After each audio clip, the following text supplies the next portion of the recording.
মই এই গোটেই একাদশীটোৰ সম্পৰ্কে পুৰাণৰ পৰা ক'ম। এইটো হৈছে ব্ৰহ্মাণ্ড পুৰাণ। নামটো ক'ব চবে কি? ব্ৰহ্মাণ্ড পুৰাণত এবাৰ ৰজা মান্ধাতা, চবে কেৰেক্টাৰবোৰ মনত ৰাখিব। মানে চিনেমা চালে কেৰেক্টাৰবোৰ সদায় ভালকৈ মনত ৰাখিব লাগে। আমাক পাজল জিক্স পাজল হৈ যায় কাৰ ল'ৰা কি আছিল হুলস্থুল হৈ যায় ন। সেইকাৰণে মই একদম আৰম্ভণিৰ পৰা কৈ গৈছোঁ, নামকেইটা মনত ৰাখিব চবে। পুৰাণখন পাহৰি যাব পাৰে, কেৰেক্টাৰকেইটা মনত ৰাখিব, নহ'বা otherwise you cannot enjoy the drama. এইটো হৈছে প্ৰথমতে ৰজা মান্ধাতা। ৰজা কোন? এনেকৈ ক'লে মানে মনত থাকি যায়। তেওঁ প্ৰশ্ন কৰিছে বশিষ্ঠ মুনি। কাক কৰিছে? বশিষ্ঠ আশ্ৰম আছে, মুনি ইয়াত আহিছিল। বশিষ্ঠ মুনিক এটা প্ৰশ্ন কৰিছে যে মই জীৱনত বহুত ব্ৰত কৰিলোঁ, উপবাস কৰিলোঁ। বোলে ভাল কৰিলা। বোলে মই এনেকুৱা এটা ব্ৰত আপুনি শিকাই দিয়কচোন যে কি কৰিব লাগে, যে মই অনন্ত কাললৈ উপকৃত হ'ম। I should get the benefit eternal. মানে এবাৰ কৰিম আৰু মোৰ ইচ্ছা নাই আৰু এনেকুৱা বেনিফিট লাগে। লাগে নাই আমাক? কাক কাক লাগে হাত দাঙা? না বেছি বেনিফিট লাগে, এবাৰ কৰিম আৰু যে প্ৰভু দুখন হানে দুখন দাঙিছোঁ, চাৰিখন থাকিলে চাৰিখনেই দাঙিব। আৰু প্ৰভু ভৰিও দাঙিব লাগিব নেকি? নালাগে, সেইটো যোগ হৈ যাব, য়োগা হৈ যাব, সেইবোৰ নালাগে। ঠিক আছে, চবকে লাগে, আমাকো লাগে। তো মান্ধাতাই কৰা প্ৰশ্নটো বশিষ্ঠ মুনি লৈ একচুৱেলি সেইটো আমাৰ প্ৰশ্ন। শাস্ত্ৰবিলাকত এইটোৱেই আচলতে ডাঙৰ কথা শিকিব লাগে। অৰ্জুনে প্ৰশ্ন কৃষ্ণক কৰিছে, সেইটো কাৰ প্ৰশ্ন? মোৰ প্ৰশ্ন। কাৰণ আমি যেতিয়া পঢ়োঁ, সেইটো দেখোন মোৰ লগত মিলি যায়। নিমিলেনে? শাস্ত্ৰৰ কথাবোৰ চাবচোন, এইটো দেখোন মোৰ লগত মিলে, এইটো আজি মোৰ লগত মিলিছে, পৰহি আকৌ এইটো কথা মোৰ লগত মিলে। এই শাস্ত্ৰ এইটো ব্ৰত যদি কৰে, তেতিয়াহ'লে এই ব্ৰতটো যদি কোনটো ব্ৰত কৰিলে, এটা ব্ৰত কৰিম ওৱান এণ্ড অল, আৰু মই তেতিয়া কি পাম? চিৰজীৱনৰ কাৰণে উপকৃত হ'ম। আই উইল গেট দ্য বেনিফিট ইটাৰনেলি। ইটাৰনেলি মানে মাতাজী অলপ আগতে কৈছে, যাৰ আৰম্ভণি নাই শেষ নাই, গোটেই জীৱনৰ কাৰণে পায়। তেতিয়া বশিষ্ঠ মুনিয়ে ক'লে, ফাগুন মাহৰ হোলী আহি আছে ন, এইটো ফাগুন মাহ। ফাগুন মাহৰ শুক্লপক্ষ, শুক্লপক্ষ মানে কি? পোহৰ পক্ষ, আৰু সেইটো আমাৰ বৈষ্ণৱে গৌৰ পক্ষ বুলি কয়। গৌৰ সদায় পোহৰ। এই গৌৰ পক্ষৰ যিটো একাদশী, সেই একাদশীটো যদি আমি কৰিব পাৰোঁ, কোনে কৈছে এইটো? বশিষ্ঠ মুনিয়ে। দুটা কেৰেক্টাৰতে পাহৰি গৈছে। বশিষ্ঠ মুনিয়ে কাক কৈছে? ৰজা মান্ধাতাক কৈছে। তোমাক মই কৈ দিলোঁ, ফাগুন মাহত শুক্লপক্ষত, কৃষ্ণপক্ষটো কিছুদিন আগত হৈ গ'ল, শুক্লপক্ষৰ একাদশী যদি কৰিব পাৰা, তেতিয়াহ'লে তুমি জীৱনত কৰা যিমানবিলাক ব্ৰত আছে সেইবিলাকৰ সমান উপকৃত হ'ব। You will be benefited eternally. তাৰপিছতে বশিষ্ঠই এটা কাহিনী ক'লে, সাধু ক'লে। সাধু শুনি ভাল পায়। সাধু ক'লে, বেড টাইম ষ্টৰী। কি ক'লে? এখন ৰাজ্য আছিল, ৰাজ্যখনৰ নাম আছিলে বৈদিশা। কি নাম আছিল? তাৰ যিমানবিলাক ছাবজেক্টছ বুলি কয়, চিটিজেনছ বুলি কয়, সেইবিলাক খুব ধাৰ্মিক। প্ৰজাবিলাক, সৈন্যবিলাক, বৈশ্যবিলাক, ব্ৰাহ্মণবিলাক, ক্ষত্ৰিয়বিলাক, চব অল ক্লাছেছ, সকলোবিলাক কি আছিলে? খুব ধাৰ্মিক আছিলে, খুব জ্ঞানী আছিলে, খুব বলৱান আছিলে, বীৰ্যৱান আছিলে। আৰু ৰাজ্যখনত অনবৰতে বৈদিক মন্ত্ৰবিলাক নিনাদিত হৈ আছিলে। না আপোনালোকে কোনে কোনে মায়াপুৰ গৈছে? যিবিলাকৰ হাত দাঙা নাই, মানে জামি জাম লাগি গৈছে, নেক্সট টাইম হাত দাঙিম। আৰু কোনবিলাকে কোনে কোনে বৃন্দাবন গৈছে? কোন কোন জগন্নাথ পুৰী গৈছে? গৈছা? জগন্নাথ পুৰী গৈছে।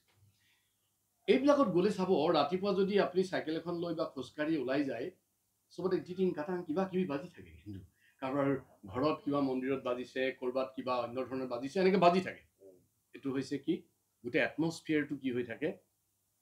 বৈদিক মন্ত্ৰৰ দ্বাৰা, বিভিন্ন মন্ত্ৰৰ দ্বাৰা নিনাদিত হৈ থাকে। আৰু যদি আপোনালোক মায়াপুৰ যায়, নৱদ্বীপ যায়, তেতিয়াহ'লে দেখিব প্ৰত্যেক জেগাতে ৰাতিপুৱা যদি শুই উঠে, হৰে কৃষ্ণ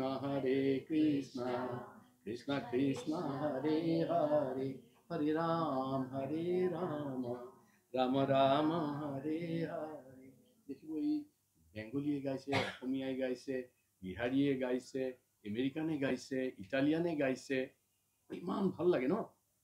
নিনাদিত হৈ থাকে। এইটো শংকৰদেৱৰ দিনত হৈছিলে। ৰাতিপুৱা শুই উঠি ঘৰে ঘৰে প্ৰসংগ হৈছিলে 14 প্ৰসংগ হয় আমি আচলতে মানে শংকৰে দিছে নামৰ কঠীয়া অসমীয়া হবা বুলি দুখীয়া পিছে দেখো শংকৰৰ মহিমা আজিৰ অসমীয়াই কিয় নুবুজা আজিবোৰে নুবুজে শংকৰদেৱৰ দিনত শুই উঠিলে তেজৰে কমলাপতি বাজে পৰভাত বাজে আজিকালি নাবাজে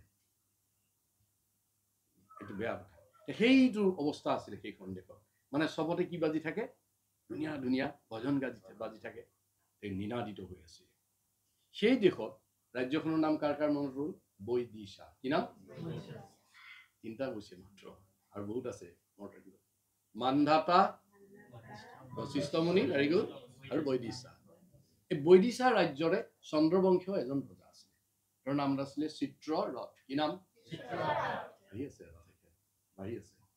চিত্ৰৰথ আহি পাই গ'ল চিত্ৰৰথ তেওঁ মানে 10টা হাতীৰ সমান বল কিমানটা হাতী গম পাইছানে 10টা হাতী এনেকৈ টানি দিব পাৰে আমিতো হাতী নহয় মাখিয়ে টানিব নোৱাৰোঁ আজি কলিকালৰ মানুহ তেওঁ 10টা হাতী এনেকৈ টান মাৰি দিব পাৰে আৰু তেওঁ এই বেদবিলাকৰ 6টা অংগ মানে 6টা পাৰ্ট থাকে বেদৰ চব জানে যিবিলাকে অকল বেদ জানে এখন বেদ জানে তাক কি বুলি কয় বেদী কিৰণ বেদী দুখন বেদ জানে দ্বিবেদী তিনিখন বেদ জানে ত্ৰিবেদী চাৰিখন বেদ জানে চতুৰ্বেদী আৰু এওঁ বেদৰ 6টা অংগ জানে সব বেদ জানে 6টা অংগ নাই এইটো এনেকুৱা বেদী আজিকালি নাই কাৰণে ষষ্ঠ বেদীটো নাই শুনা নাই পঞ্চবেদীটো নাই শুনা নাই এইবোৰ আগৰ যুগৰ কথা 6টা অংগ জানে বেদৰ 6টা অংগ আছে এটা আছে শিক্ষা বুলি কয় এটা ছন্দ কয় এটা ব্যাকৰণ কয় এটা নিৰুক্ত কয় এটা জ্যোতিষ কয় আৰু এটা কল্প বুলি কয় পাছত কেতিয়াবা কম আৰু এতিয়া দৰকাৰ নাই 6টা অংগ জানে তেওঁ গতিকে তেওঁ খুব ভাল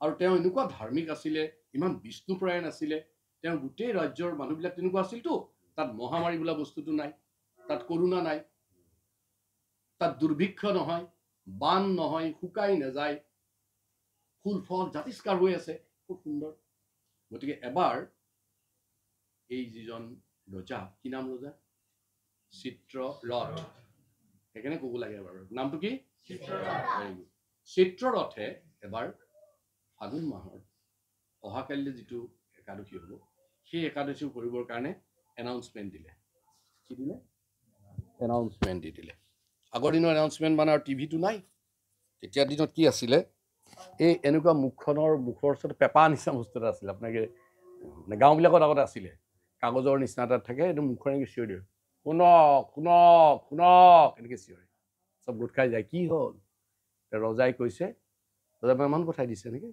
গলিয়ে গলিয়ে এনাউন্সমেণ্ট দিছে অহা কালিলৈ সকলোৱে একাদশী ব্ৰত পালন কৰিব লাগিব আৰু ৰজাৰ কথা চবেই শুনে ভাল ৰজা আজিকালি নিচিনা ৰজা নহয় আৰু এইবোৰ ৰাজৰ্ষি আছিলে ৰজা আৰু ঋষি গাৰ্জিয়ান মানে চবৰে যি কয় তাকে মানে আহি গ'ল চব হ'ব কি কৰিব লাগিব বোলে ব'ল আমি চব ব'লা নদীত যাওঁ নদীত গা ধুলে গা ধুই উঠিলে চবেই ইমান যে ধুনীয়া দিন আছিল নহয়